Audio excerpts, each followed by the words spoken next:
Pumunta na ang mga otoridad sa iba pang property ni Pastor Apollo Quiboloy sa Prayer Mountain at Glory Mountain sa Barangay Tamayong.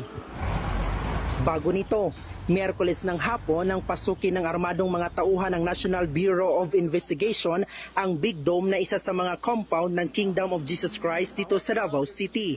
Pakay nilang arestuhin ang founder nitong si Pastor Apollo Quiboloy base sa arrest order na inilabas ng Davao City Regional Trial Court Branch 12. Pero hindi siya nakita. During the service of search warrant, negative si Pastor Quiboloy. We don't have any information as to his whereabouts as of this time. April 1 nang ilabas ng korte ang dalawang arrest warrant. Ang isa ay para sa kasong child abuse. Dawitin dyan ang 5 pang kasamahan ng pastor. 3 sa kanila ang nakapagbayad na ng piyansa ang tig 80,000 piso. Habang nasa kustudiya na rin ng NBI ang 2 pang sumuko na personal assistant daw ng pastor. Tanging si Quiboloy naman ang akusado sa isa pang arrest warrant para sa kasong sexual abuse.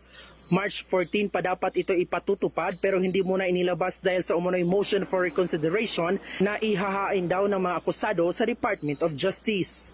Pero natapos na ang Marso ay wala namang natanggap na resolusyon ang Korte ng Davao mula sa DOJ. Kaya iniutos na ng Korte ang pagpapatupad ng arrest warrant lalo't nakitaan ng probable cause ang kaso laban kay Quiboloy.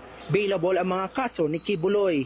Pero ayon sa Korte, dapat personal na pumunta si Pastor Quiboloy para magpiyansa ng 200,000 pesos para sa sexual abuse at 80,000 pesos para sa child abuse. May tiniyak naman ang Davao City Police oras na madakip nila si Quiboloy. Whatever the orders, instruction from the higher office, we will follow, ma'am. At saka pag, just in case ma-arrest namin si Pastor Quiboloy, no special treatment yan, ma'am, no? Just in case ma-arrest siya, mayroon kaming custodial facility dito sa headquarters. Meron din kami sa station kung saan siya ma-arrest.